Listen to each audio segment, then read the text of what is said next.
Welcome to this week's Akashic Insights Weekly, April 11th through the 17th, 2022. And I'm your host, Jen Shen, jendeshen.com, Akashic's One Guidance. I am using the Illuminating Journey Cards that I created with the guidance of the Akashic Records. So, big week. We have a lot of energy moving this week. And we have a full moon on the weekend. We also have Easter, Passover, all of this energy converging. It's always interesting when these things all converge at the same time, because that's a big indicator that there's a lot moving, a lot shifting. And of course, this is all about this expansion of our souls, of our being, of our awareness, of this kind of reclamation of our bodies in the world. So let's see what the cards have to say.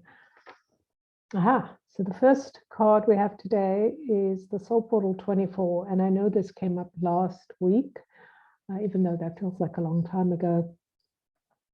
So this is very much bringing us into the embodiment of the wholeness of who do we want to be in the world? What is it that we are actually looking at? What are we desiring? What is our focus? You know, when I think about things like Easter and Passover, these are all about the resurrection, coming back to life of some part of ourselves that has been offline somewhere. And this card makes me think about that, the lushness of what's available, the true spirit of being embodied in joy. Not that we have all the things we want, but that we feel what we need to feel in order to be engaged with our lives. And so I just love the glee of the figure, this openness, the lushness, the birds, the promise of everything that's kind of exploding and available to us. And what are we choosing? It feels like, you know, it's the energy of paradise, heaven on earth. Here it all is. And we see it and we know it and we feel it and we live it.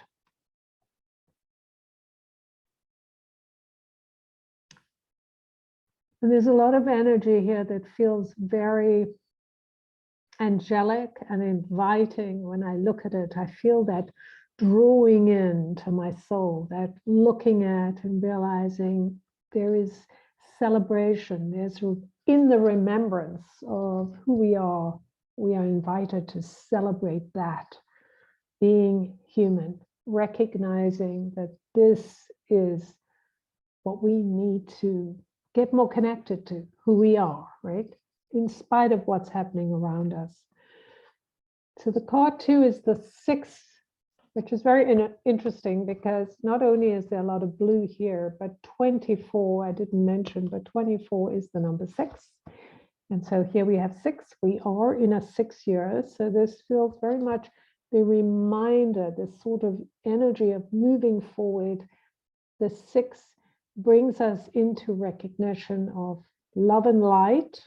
And these are energies that connect us to 10, which is April is a 10 universal month, the 1 and the 0. It's very much that recognition. It's all here. How we are using the love and the lightness to celebrate who we are, the beauty of our lives, our homes, our communities, being in service or of service in a way that just expands our joyfulness, expands our ability to be pregnant or holding the possibility of what is available to us. Again, speaking to that energy of reclamation, coming back into, wow, this is who I am. This is what I have. This is what's available to me. You know, it's what am I choosing to see? What am I choosing to create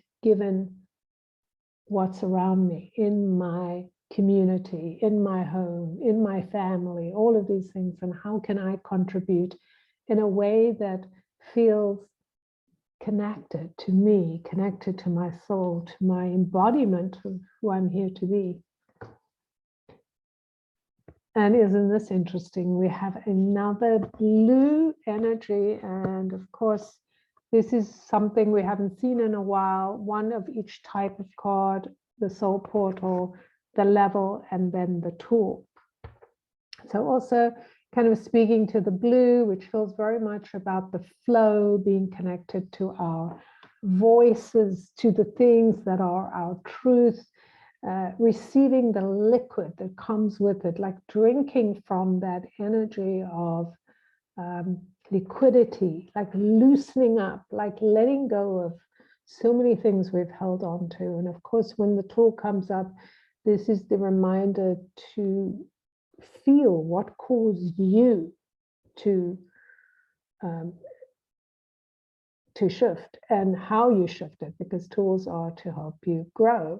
And adding that liquid, that potion for motion, is that reminder, yes, we are reclaiming, but we also need to go forward. It's not enough to reclaim. We have to, kind of wet our throats enough and sink enough into the liquid so we can actually move forward. When we think about water, whether we drink it, because our bodies are over 60% water, and our world runs on all of that, right? The connection between water and the moon and all these different energies. It's also the reminder that by claiming that we can become something different, that we can move forward, that we are this material of creation and of creating, that we have the potential to truly get past what has stopped us, what has made us feel like we're suffering, and go to the next thing. What's the next thing? This is such a powerful time. Right now, Jupiter and Neptune co-joining at the same degree in Pisces. So that's very watery, but it's also the expansion of our dreams, the ability to truly bring in the thing we desire, which makes me think about this reading, which is saying the same thing. What is it you desire? How can you remember or roll into that, really own it, and liquidize or bring in the energy to move forward into what you dream of, into what you imagine that is beyond the suffering, the pain, the things that have held you back. Sounds like an amazing week to me. So I'm definitely feeling that. I'm feeling that move into something magical. And I hope you are too. I'm wishing you lots of love. I do have a Pilgrimage of the Soul program coming up. It's starting in May, and part of it is teaching you how to use the Illuminating Journey Cards as part of your pilgrimage of the soul, of reclaiming who you are, activating your connection, opening your imagination to truly allowing the beauty, the possibility of your soul, the energy of the Akashic records to illuminate your journey. So if that's something you're interested in, you can connect with me. The information will be below. I'll see you next week.